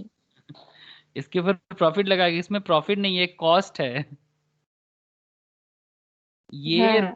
जिसने खरीद के लाया उसका दाम है, अब इसके ऊपर अगर सेल प्राइस जो होगा वो अलग होगा, ये उसका कॉस्ट करेगा आएगा। ठीक है, इतना दाम उसका आ जाएगा गाड़ी का। ऐसे वो सेल करने के लिए नहीं ला रहा है, पैसेंजर के लिए ला रहे हैं। ओके।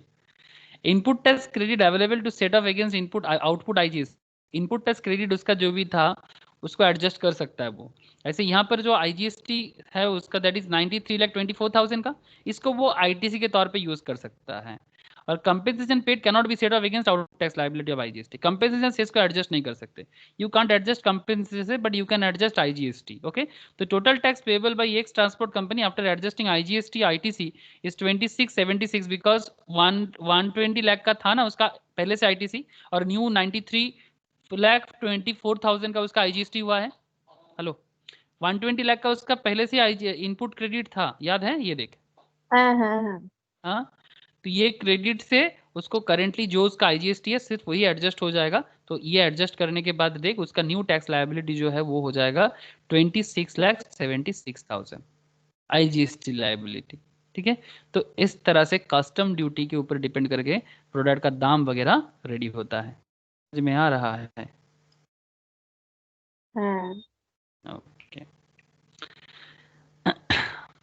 अब एक ड्यूटी होता है protective duties, a duty imposed on imported goods for the protection of the interest of any industry established in India. अगर इंडिया में किसी इंडस्ट्री है और उसका इंटरेस्ट को तुम्हें प्रोटेक्ट करना है कि भाई वो इंडस्ट्री, जैसे हम बोले ना आपको कि आप चाहो तो इंडिया में किसी भी फैक्ट्री को मतलब ऐसे नहीं कर सकते कि अचानक से कोई कंट्री से आप प्रोडक्ट मतलब लेना देना बंद कर दो, ताकि क्या होगा ना, इंटरनेशनल रिलेशनशिप खराब हो सकता है। आप बोलोगे नहीं लेना है तो वो भी लेना बंद कर देगा।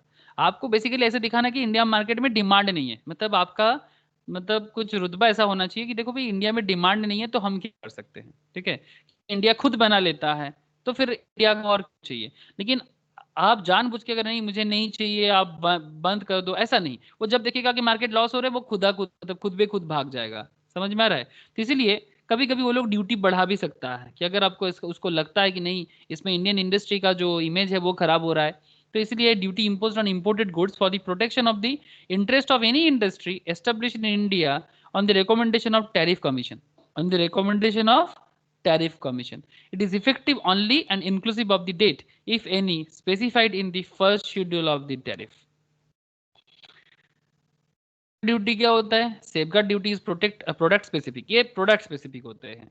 The duty imposed under this section shall be enforced for a period of 4 years from the date of its impositions and can be extended with the total period levy not exceeding 10 साल। Maximum 10 साल तक आप इसको use कर सकते हो। Safeguard duty जो है ना इसको 10 साल तक एक्सटेंड किया जा सकता है। मैं क्या है समझाता हूँ। Safeguard duty shall not be apply to articles imported by 100% EOU। EOU मतलब export oriented undertaking. Safeguard duty shall not apply to articles imported by EOU. मतलब जैसे एक्सपोर्ट ओरिएंटेड अंडरटेकिंग क्या होते हैं, जैसे मानो कि इंडिया के अंदर, देखता हूँ कि अगर कुछ को आपको दिखाई देता है कि नहीं। एक्सपोर्ट ओरिएंटेड अंडरटेकिंग मतलब जो अंडरटेकिंग सिर्फ एक्सपोर्ट करने के लिए ही इंपोर्ट करता है, मतलब उसका मेन प्रोडक्ट जो है ना वो ईओयू है, ठीक है। देखते हैं ईओयू इन इंडिया, अगर कुछ दिखे तो अच्छा रहेगा।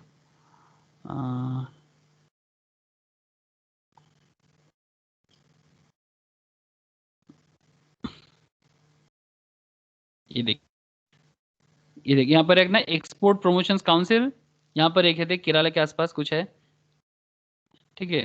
तो इस तरह का कुछ एरिया है जहां से अगर वो कोई जैसे introduced in 1981 the export oriented units scheme aims to increase export from India to thereby increase foreign exchange earnings and create employment. जैसे कि मैं स्टार्टिंग में ही बोल रहा था कि इंडिया क्यों एक्सपोर्ट बढ़ाना चाहता है, ताकि फॉरेन एक्सचेंज अर्निंग बढ़े, हम लोग डॉलर में कमाएं, ठीक है। डॉलर में कमा के रुपीस में खर्चा करके मजा आता है, रुपीस में कमा के डॉलर में खर्चा करने में मजा आता है। The scheme also complements other scheme जैसे कि फ्री ट्रेड जोन जहां पर कस्टम ड्यूटी फ्री होते हैं, या फिर FTZ बोलते हैं, एक्सपोर्ट प्रोसेसिंग जोन या EP कहते हैं, ठीक है। मैं आपको बस वही दिखाने के लिए दिखा रहा था। अब चलो मैं फिर से आपको लेके चलता हूँ कि ये जो ईओयू है ना, मतलब जो एक्सपोर्ट ओरिएंटेड अंडरटेकिंग्स है, इसके लिए सेफगार्ड ड्यूटी एप्लीकेबल नहीं होता। अब अंडरटेकिंग और an unit of FTZ free trade zone और ACZ इन अनलेस, ठीक है, special economic zone specifically made applicable, मतलब इनको बनाया जाता है ताकि वो एक्सपोर्ट कर सके। इनको बनाया इसलिए जाता है ताकि वो एक्सपोर्ट कर सके। जैसे स्पेशल स्पेशल इकोनॉमिक जोन जो बनाया जाता है ना, वहां से जो भी प्रोडक्ट बनेगा वो एक्सपोर्ट के लिए बनता है। और स्पेशल इकोनॉमिक जोन में जो रहता है ना, उसका काफी सारा टैक्स वगैरह ना, मतलब एग्जिम्ड किया जाता है कि आपको इसका टैक्स नहीं देना है, उसका टैक्स नहीं देना है, आप बस प्रोडक्ट बनाओ और गवर्नमेंट का फॉरेन एक्सचेंज बढ़ाओ एक्सपोर्ट करके। That is the main theme. तो export oriented undertaking, free trade zone. Free trade zone क्या होता है? फ्री ट्रेड जोन एक इस तरह का फ्री ट्रेड जोन ऐसे होते हैं कि FTZ, एक बार फटाफट मैं दिखाई देता हूँ, कोई दिक्कत नहीं है, एक बार फटाफट देख लो। FTZ, ये देख, फ्री ट्रेड जोन एक ऐसा जोन है ना जो इंटरनेशनल लेवल में is a class of special economic zone. It's a geographical area where goods may be landed, stored, handled, manufactured, or recognized and re-exported under specific custom regulations and generally not subject to custom duty. मतलब ये एक ऐसा area होता है ना जहां पर अगर कोई गुड्स को लैंडिंग किया जाए, फिर वहां से उस गुड्स को किसी और जगह में आप एक्सपोर्ट कर दो, ठीक है, लेकिन इसके यहाँ पर आप लैंडिंग करने के कारण आपको कोई ड्यूटी देना नहीं पड़ेगा। That's why this is called free trade zone, ठीक है। जैसे यहाँ पर कुछ एग्जांपल्स देख पा रहे हो आप, ठीक है। फ्री ट्रेड जोन का मतलब यहाँ पर लैंड करवाया गया, फिर यहाँ से इस प्रोडक्ट को किसी और जगह में आप एक्सपोर्ट कर सकते हो। बस this is the theme of FTZ। इनके लिए एप्लीकेबल नहीं होता है जिस पॉइंट पे हम लोग अभी बात कर रहे हैं, सेफगार्ड ड्यूटी। समझ में आ रहा है रोशनी? ओके अच्छा, ईओयू के केस पे समझ लेना 100% ईओयू होना चाहिए, मतलब 100% with effect from 6/8/2014 if imported goods are elected in DTA, मतलब domestic tariff area, then safeguard will be applicable, ठीक है। अगर मतलब इंपोर्टेड गुड्स जो है वो अगर डोमेस्टिक टैरिफ एरिया मतलब जो ACZ वगैरह कुछ नहीं है, कोई इंपोर्टेड एरिया नहीं है, सिर्फ पूरा का पूरा इंडिया का जो मेन लैंड है ना, जहाँ पर नॉर्मल टैक्स सिस्टम चलता है, जहाँ पर नॉर्मल टैक्स सिस्टम चलता है, दैट इज कॉल्ड, उसको कहता है डोमेस्टिक टैरिफ एरिया, ठीक है, जहां पर नॉर्मल टैक्स सिस्टम एप्लीकेबल हो जाता है। ओके, तो ये था सेफगार्ड। ओके, यहाँ पर एक क्वेश्चंस भी हैं, चलो एक बार देख लेते हैं क्वेश्चंस।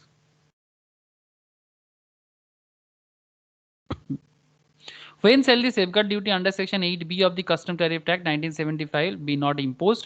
Discuss briefly. अच्छा, और एक ड्यूटी भी होता है, मैंने देख लिया यहाँ पर, प्रोविजनल सेफगार्ड ड्यूटी, और एक होता है मतलब सेफगार्ड ड्यूटी में और थोड़ा प्रोविजंस होते हैं। तो सेंट्रल गवर्नमेंट में pending the determination under subsection 1 of the Section 8B impose a provisional safeguard duty under this subsection on this basis of preliminary determination that increased imports have caused a threatened to cause serious injury to a domestic industry. अगर imported goods Indian industry को serious threat देता है तो उस case में provisional safeguard duty भी लगाया जाता है। जैसे करेंटली इंडिया में मोबाइल मैन्युफैक्चरिंग, इसमें एंड्रॉयड मोबाइल मैन्युफैक्चरिंग अच्छा है क्या बुरा है, क्या लगता है रोशनी? जैसे एक कंपनी उठ रहा था लाभा, एक आ रहा था माइक्रोमैक्स, लेकिन ये कंपनी अच्छा चल रहा है कि नहीं? नहीं चल रहा है। तो ये एक सीरियस थ्रेड हो रहा है, बिकॉज चाइना काउंटर पार्ट जो है वो ज्यादा से ज्यादा चीजें दे पा रहा है और अच्छा दे पा रहा है। इस पे इंडियन इंडस्ट्री बैन मतलब बहुत मुश्किल में आ रहा है। तो ऐसा केसेस में सरकार मतलब ऐसे सोच सकते हैं कि अगर इसमें भी काम नॉर्मल सेफगार्ड में अगर काम नहीं बनता है तो आप प्रोविजनल ड्यूटी और लगा दो, काइंड ऑफ। ठीक है। अच्छा, अब जो क्वेश्चंस पे आपको बताने जा रहा हूं कि when shall be the safeguard duty under section 8B of the custom tariff act 1975 be not imposed? कहां पर नहीं लगता है? The safeguard duty under 8B of the custom tariff act 1975 is not imposed on the import of the following types of article। मतलब जिसमें आप safeguard duty नहीं लगा सकते, जैसे कि article originating from a developing countries, जो कंट्री डेवलपिंग है, डेवलपिंग कंट्री जैसे इंडिया के साथ साथ डेवलपिंग नेशंस कौन कौन है? ब्राजील है, साउथ अफ्रीका है, चाइना है, ब्रिक्स कंट्री। ठीक है। Except BRICS country there are more than, जैसे कि बांग्लादेश, श्रीलंका। ठीक है, ये ब्रिक्स जानते हो ना, Brazil, Russia, India, China, south Africa, ये डेवलपिंग में से है। रशिया को लेके थोड़ा कंट्रोवर्सी हो सकता है, बट ये रशिया का करंट इकोनॉमी उतना भी बेहतर नहीं है जैसे कि आज से काफी साल पहले था। तो लेकिन मेन अगर आप बताया जाए तो मोस्ट डेवलपिंग नेशंस में ब्राजील आता है, इंडिया आता है, चाइना आता है, साउथ अफ्रीका आता है। डेवलपिंग में मतलब जो काफी डेवलप हो रहा है, डेवलप नहीं है। मतलब अगर मैं वर्ल्ड का एक मैप से दिखाऊं ना तो आपको थोड़ा आइडिया हो जाएगा। वर्ल्ड का जो जो कंट्री यहाँ पर मेन डेवलपिंग में से है, मैं आपको एक बार नोट डाउन करा रहा हूँ मेन जो है। ठीक है, जो वर्ल्ड में अपने आप को डेवलपिंग नेशंस के तौर पे, इंडिया तो खुद है ही। ठीक है, बांग्लादेश, श्रीलंका डेवलपिंग में। ठीक है, इधर आ जाओ, इधर इधर कहाँ जाएंगे? South Africa. ठीक है, ओके। फिर आ जाओ, ब्राजील पे चलते हैं, नॉर्थ अमेरिका में है, सॉरी साउथ अमेरिका में है ब्राजील, बहुत बड़ा है। ये एक है, रशिया उधर था। ठीक है, ये सब डेवलपिंग में से है। अंडर डेवलप तो अफ्रीका एंड साउथ अमेरिका में बहुत दिखता है, अंडर डेवलप स्पेशली। और डेवलप नेशन स्पेशली यूरोप में है, एंड अमेरिका है, कनाडा है। ठीक है, specially western Europe, specially western Europe. मतलब ये जो एरिया है ना, ये जो एरिया आप देख पा रहे हो, यूरोप का जो वेस्टर्न पार्ट। ठीक है, यूरोप को अगर ऐसे देखा जाए ना तो यूरोप काफी बड़ा है, एशिया के बाद ही सबसे बड़ा होगा शायद। ये देखो, स्पेशली ये नहीं, यूरोप कंपेरेटिवली छोटा भी है, उतना भी बड़ा नहीं है। ये मेनली डेवलप एरिया है, यूके, आयरलैंड, पुर्तगाल, Spain, France, Germany, Italy also develop में ही आता है, नॉर्वे, स्वीडन, फिनलैंड। ठीक है, पोलैंड, थोड़ा और ऊपर चलते हैं, स्विट्जरलैंड वगैरह, स्वीडन वगैरह मिल जाएगा। ठीक है। ठीक है, ये जो एरिया है ना, ये सब डेवलप में से है। तो ये कुछ चीजें यहाँ पर क्राइटेरिया में ध्यान में रखा जाता है कि डेवलप नेशन से आप ले रहे हो या डेवलपिंग से। अगर डेवलपिंग को भी आप सेफगार्ड ड्यूटी, तो फिर उनका तो दिक्कतें हो जाएगा ना। तो ये सब कौन तय करता है जानते हो? WTO के साथ बैठ के कंट्री को तय करना। समझ में आ रहा है रोशनी? है दादा। तो डिटर्मिनेशन, अच्छा ये देखो यहाँ पर, तो determination developing country means a country. अच्छा, तो फिर क्या क्या हो गया? Articles originating from a developing country so long as this share of imports, कितना तक? So long as this share of imports of that article from that country does not exceed 3%। अगर 3% से ज्यादा हो जाए तो फिर आप सेफगार्ड ड्यूटी लगा सकते हो, पर अगर 3% तक है तो नो, आप सेफगार्ड ड्यूटी नहीं लगा सकते of the total imports of that article into India. Articles originating from more than one developing country, अगर आर्टिकल एक कंट्री से ज्यादा से डेवलप होकर मतलब ओरिजिनेट होकर आ रहा है, so long as aggregate of the imports from developing country each with less than 3% and share taken together does not exceed 9%। मतलब जो आर्टिकल आप इंपोर्ट करके ला रहे हो सारा का सारा डेवलपिंग मिला के अगर 9% तक है तो ठीक है, 9% क्रॉस करेगा तो आप सेफगार्ड ड्यूटी लगा सकते हो total imports in that article into India. अगर वो आर्टिकल इंपोर्टेड बाय 100% यूयू, 100% एक्सपोर्ट ओरिएंटेड यूनिट है, और units in free trade zone है या स्पेशल इकोनॉमिक जोन में है, unless the duty specifically made applicable on them, otherwise उन पे आप सेफगार्ड ड्यूटी नहीं लगा सकते। तो ये था कि कहां कहां सेफगार्ड ड्यूटी नहीं लगता है। समझ में आया कि सेफगार्ड ड्यूटी कहां कहां नहीं लगता है? Under section 8B of the custom tariff act 1975 is not imposed on the import of the following types of articles. समझ में आया ना? काफी इंटरेस्टिंग था ये चीज। है दादा। ओके। तो अब इसका एक सम्स ले तो बड़ा मजा आ जाएगा। अच्छा, डेवलपिंग कंट्री का मतलब क्या दिया है कस्टम्स में? Developing country means a country notified by the central government in the official gazette for the purpose of this sections. तो वो देखना पड़ेगा कि नोटिफिकेशंस में वो किसको किसको डेवलपिंग नेशंस के तौर पे ला रहा है। नॉर्मली मैंने जो जो बोला आपको वो सब लिस्ट में मिल जाएगा। बाकी अगर आप कंट्री का डेवलपिंग लिस्ट ओपन करोगे तो आपको मिल ही जाएगा, बट बेसिकली कि गवर्नमेंट ऑफ इंडिया किसको डेवलपिंग मानते हैं उसके ऊपर चलेगा।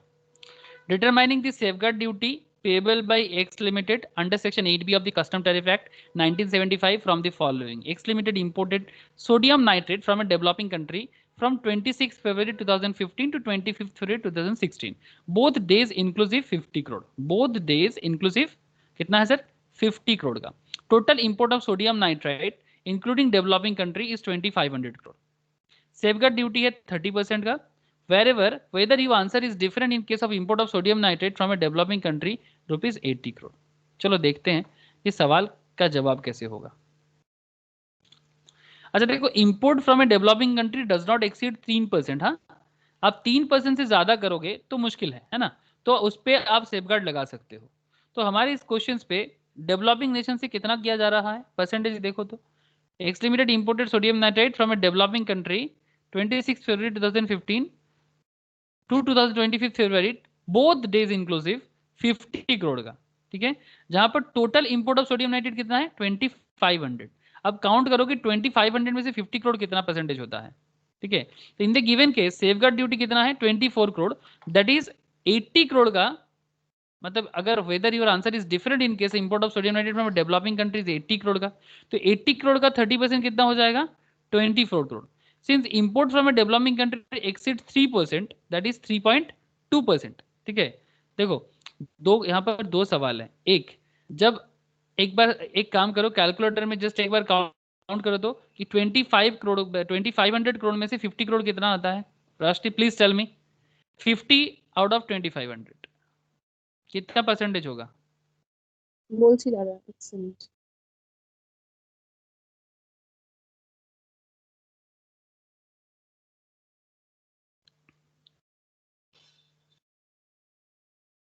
0.02। 0.02 इंटू 100 कर 2% होगा।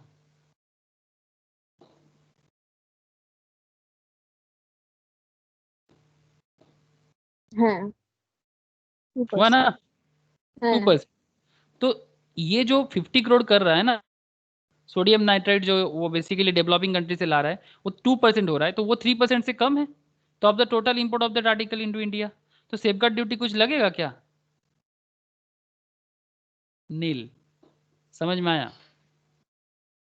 হুম। ठीक है, क्योंकि 3% क्रॉस नहीं कर रहा है तो सेफगार्ड ड्यूटी नहीं लगा सकता इंडिया इस पे।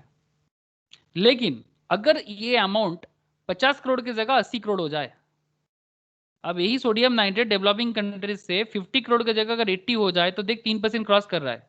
80 डिवाइडेड बाई 2500 करके देख क्रॉस नहीं। 80 divided by 2500 please to.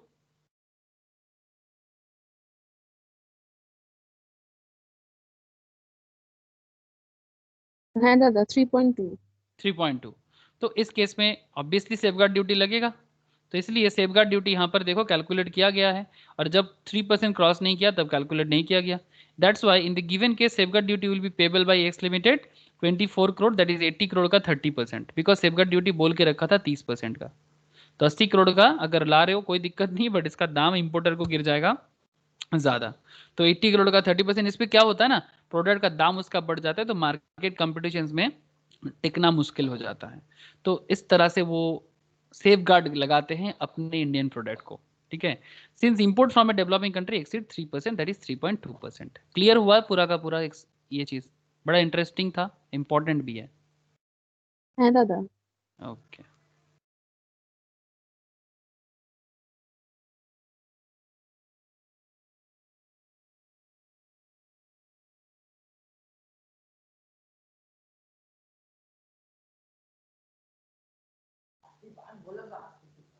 okay. Determine the safeguard duty payable by X Limited, Y Limited, Z Limited and A Limited under section 8B of the Custom Tariff Act 1975 from the following: import of sodium nitrite from the developing and developed countries from the 26th February 2015 to 25th February 2016, both days inclusive. Okay, मतलब दोनों दिन include करके। X limited importer है। X limited कौन है? Suppose just अपने आप को ना इंपोर्टर की तरह सोचो। Okay Roshni, just think you are a importer. तो X limited, Y limited, Z limited, A limited and others.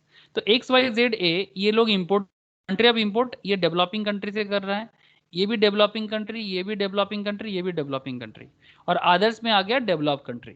तो टोटल डेवलपिंग कंट्री से 70 करोड़ का, 72 करोड़ का, 52 करोड़ का, 50 करोड़ का। डेवलप कंट्री से कर रहा है 2256 करोड़ का, और टोटल कर रहा है 2500 का। जोड़ के देख, ये सारा का सारा जोड़ देख, 2500 आएगा। रोशनी फटाफट कैलकुलेट कर, सारा का सारा जोड़ने से 2500 आता है। दादा। अब देख, अब सेफगार्ड ड्यूटी 30% बोल के रखा है। अब तुम्हें क्या करना है? परसेंटेज कैलकुलेट करना है। ठीक है, तो क्या करना है? डेवलपिंग कंट्री का परसेंटेज इंडिविजुअली कैलकुलेट करके देख कि 70 आउट ऑफ 2500 कितना परसेंटेज होता है। Just do once, 70 out of 2500 कितना परसेंटेज होता है?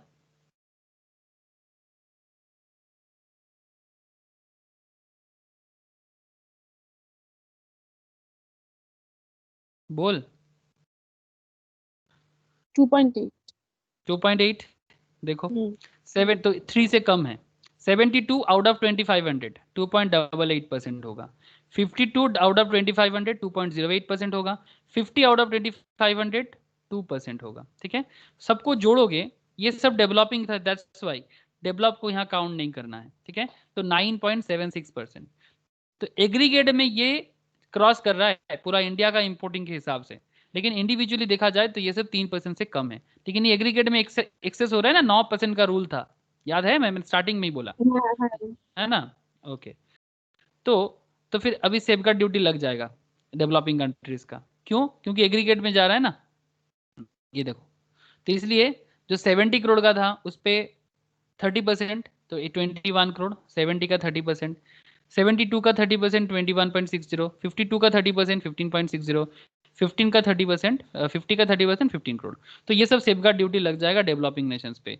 Articles originating from more than one developing countries and imports from each developing country is less than 3%, safeguard duty can be imposed if imports from all such developing countries taken together exceeds 9% total imports of that article in India.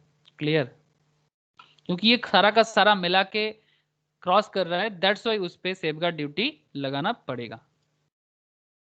Clear, एकदम clear, बहुत simple simple कुछ फंडा है। Similarly ये भी एक question है, इसको एक बार घर पे जरूर ट्राई करना, मैं शेयर कर देता हूँ। एग्जाम्पल 6 जरूर एक बार घर पे ट्राई करना। एग्जाम्पल 7 जो है इसमें क्या आता है मैं देखता हूँ। अच्छा, ये एक जो है ना, ये है आपका मेनली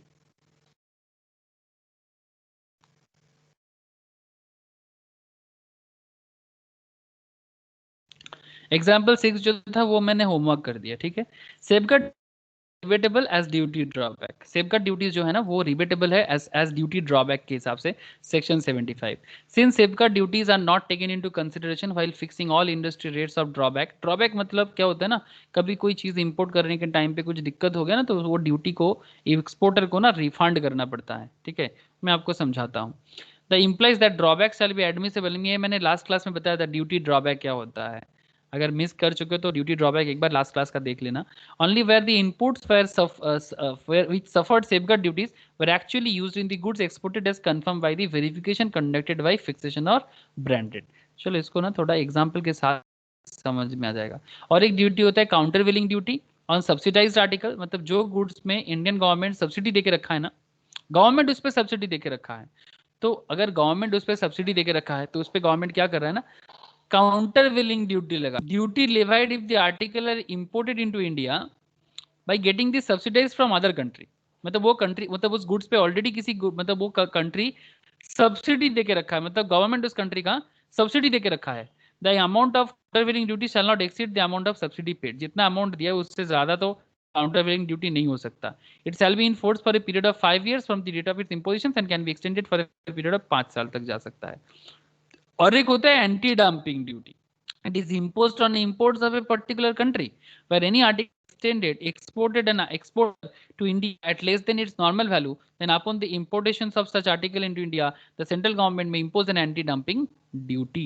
Okay, तो अगर कोई जो दाम है मार्केट में उससे कम दाम देता है ना, तो उस पे दाम मतलब जैसे कि लैंड करते हैं ना किसी और कंट्री में, तो उस पर एंटी डंपिंग ड्यूटी लगा देते हैं।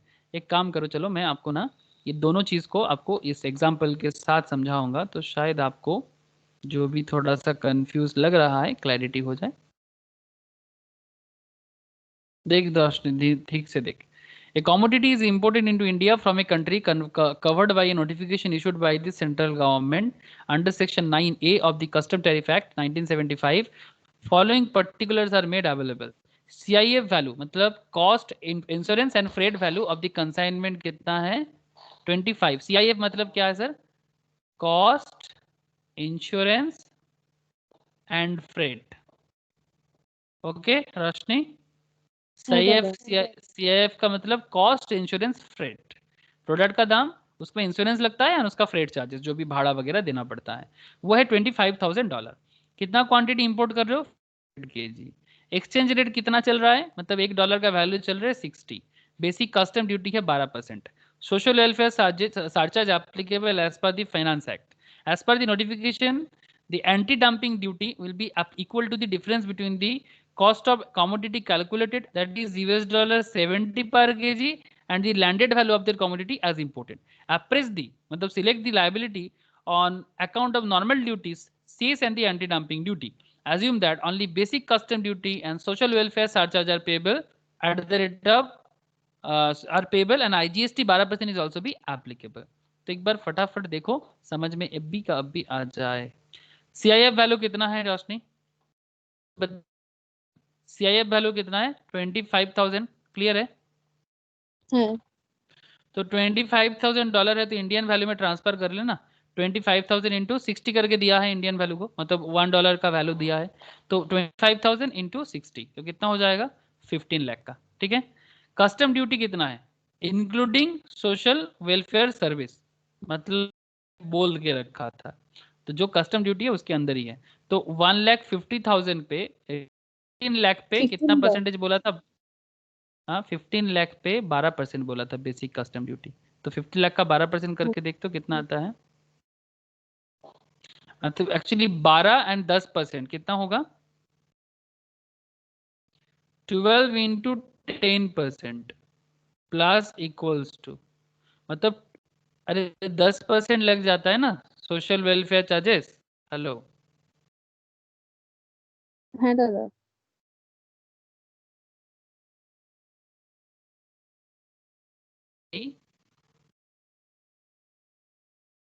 रोशनी, है दादा। ये तो 12% बोल CBD कस्टम ड्यूटी, और SWS कितना है? 10%। हाँ 12 के ऊपर 10% लगाना। 12 का 10% कितना होता है? 1.2।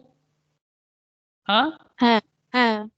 तो 12 प्लस 1.2 कितना हो जाएगा? 13.2। 13.2। 12 प्लस 1.2 तब क्या हो जाएगा? 13.2। That's why 13.2। ओके, तो that is the finance act के हिसाब से, बिकॉज हम लोगों को पता है कि सोशल वेलफेयर चार्जेस 10% होता है बेसिक ड्यूटी का। ठीक, ये तो मैंने आपको स्टार्टिंग से ही आप लोगों को बोल रहा हूँ। ओके, तो फिर आपका ये हो जाएगा 13.2, तो ये हो जाएगा 1,98,000। लैंडेड वैल्यू और वैल्यू ऑफ इंपोर्टेड गुड्स हो जाएगा, दोनों को ऐड कर दो तो 16,98,000 का, ये तो ऐड करके आ गया। Anti dumping duty, that is यहाँ पर आपको क्या कैलकुलेट करना है, आपने जिस रेट पे खरीदा है वो कितना रेट चल रहा है। As per the notification the anti dumping duty will be equal to the difference between the cost of commodity calculated at the rate of $70। तो आप ये देखो कि आप कितने में ले रहे हो, 70 करके, और रेट कितना चल रहा था मतलब मार्केट में 60 करके, मार्केट रेट 60 करके और आप यहाँ पर दिखा रहे हो 70 करके, तो फिर डिफरेंस कितना हो रहा है? आप अगर 25,000 को 70 करके करोगे तो कितना आ रहा है देख तो, 25,000 इंटू 70 कर कितना आ रहा है?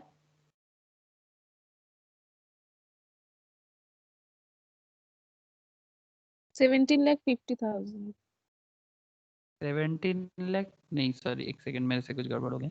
Market value of imported goods 500 KG था ना टोटल। हाँ टोटल गुड्स कितना केजी है? 500 केजी है। 500 केजी, 500 केजी 60 करके तुमने लिया और यूएस डॉलर 70, ठीक है। तो 500 KGs into 60 into 70 US dollar, calculate कर दो। 500 इंटू 60 इंटू 70, तो इसका मार्केट वैल्यू हो जाता है 21 लाख। और आप 20। कितने में लिए हो, है ना? मार्केट वैल्यू है इसका 21 लाख का, आप लिए हो इसको मार्केट से 16,98,000 से। तो एंटी डंपिंग ड्यूटी कितना हो जाएगा? जितना आपने लिया, सॉरी, जितना मार्केट का वैल्यू है 21 लाख और आपने दिया 16,98,000 पे, तो ये जो डिफरेंस है ना, ये dumping duty, anti dumping duty लग जाएगा। समझ में आ रहा है? मार्केट का वैल्यू है 21 लाख, आपने लिया 16,98,000 पे, मतलब कम पे लिया ना। माइनस तो করে। जितना, हाँ, जितना लेस, मतलब जितना गैप होगा वो गैप को आपको ड्यूटी देना पड़ेगा, दैट इज 4,02,000। तो अल्टीमेटली आपका इसको ऐड करना है और ओपन मार्केट वैल्यू हो जाएगा इसका 21 लाख का, ठीक है। मतलब आप जितना सोच रहे थे कि कम दाम में करना है, सरकार आपको कम दाम करने नहीं देगा। एंड उसके बाद उसके ऊपर आईजीएसटी लग 12% का, तो 21 लाख पे 12%, तो 2,50,000, एंड टोटल हो जाएगा 23,52,000 का। तो टोटल कस्टम ड्यूटी आपको कितना पे करना है, ये देखो, 1,98,000 का, 4,02,000 का एंड 2,50,000 का। मतलब कस्टम ऑफिसर के पास आपको custom duty 1,98,000, anti dumping duty 4,02,000 and IGST देना पड़ेगा के साथ साथ। तो कुल मिला के ये प्रोडक्ट आपको मार्केट में लाने के लिए टोटल 8,52,000 का खर्चा करना पड़ेगा, मतलब टैक्स के तौर पे। कस्टम ड्यूटी के हिसाब से आपको ये देना पड़ेगा। ये भी एक बहुत अच्छा संस्था। বল, বোঝা গেছে? হ্যাঁ দাদা। ओके, अच्छा, यहाँ पर ये ना एक लिस्ट है, मैं ये नोट जैसे शेयर करूंगा ना तुम्हें समझ में आ ही जाएगा। यहाँ पर ना कुछ ऐसे गुड्स के बारे में बोल जिसमें कस्टम ड्यूटी से एग्जेम्पशंस किसको मिलता है, ठीक है, इसका एक लिस्ट दिया हुआ है, ठीक है। Export duties as per second schedule, जो मैंने आपको स्टार्टिंग में ही बोल रहा था, जैसे rice, burn well, poultry, cattle, fish, इसमें अगर इसको आप एक्सपोर्ट करोगे ना तो ड्यूटी लग जाता है। जैसे लगेज लेदर, ठीक है, लगेज लेदर, फिर export duty, ferrous waste and scrap अगर आप करोगे तो उस पर भी लग जाता है, जो पहले ही हम मैंने बात कर चुका। एग्जेम्प्टेड फ्रॉम कस्टम ड्यूटीज भी कुछ है, ठीक है। एग्जेम्प्टेड फ्रॉम कस्टम ड्यूटीज जो है ना, उसको भी हम लोगों को देखना पड़ेगा कि क्या क्या एग्जेम्प्टेड है। जैसे by notification from custom duties, general exemptions by notification, the special official gazette exempt generally either absolutely or subject to such conditions, and special exemptions by special order, अगर कुछ special order के साथ आता है तो no duty shall be collected if the amount of duty leviable is equal to or less than 100। मतलब अगर कोई अमाउंट लेस देन और इक्वल टू 100 है तो उस पर कोई ड्यूटी नहीं लगता है। तो इस तरह से एग्जेम्पशंस और बाकी चीज हम लोगों ने देख लिया कि किस तरह से ड्यूटी कैलकुलेट होता है। तो नेक्स्ट दिन हम लोग क्या करेंगे, नेक्स्ट क्लास में वैल्यूएशंस करना सीखेंगे कस्टम्स एक्ट का, कि किस तरह से वैल्यूएशंस होते हैं, ठीक है। बस ये वाला चैप्टर में थोड़ा सा मैथ्स करना होगा तो आपको जो भी है समझ में आ जाएगा, बाकी कुछ और थ्योरेटिकल पार्ट है, ठीक है। तो क्लियर है, समझ में आया रोशनी? হ্যাঁ দাদা। हाँ, कस्टम का जो भी मतलब टाइप्स है उसका किस तरह से कैलकुलेशन होता है, क्लियर हुआ है ना? तो एक बार मैं नोट হ্যাঁ। शेयर कर लेता हूँ तेरे साथ, ठीक है। तो या फिर तू अपने इंस्टीट्यूट की किताब से भी देख सकता है, वहाँ पर भी है, मैं इसको भी फिर से शेयर कर देता हूँ, एक बार ज़रूर देख ले, ठीक है। আচ্ছা দাদা। ठीक है, ओके, ठीक है, फिर कोई सवाल है तो कर ले। না দাদা। Any question? ओके, ठीक है, तो एक बार गो थ्रू कर ले, तो फिर अगर कोई दिक्कत होगा तो मुझे बाद में पूछ लेना, ठीक है। ঠিক ओके, আছে দাদা। ठीक है, टाटा, हाँ, হ্যাঁ টাটা, রাখছি। राख।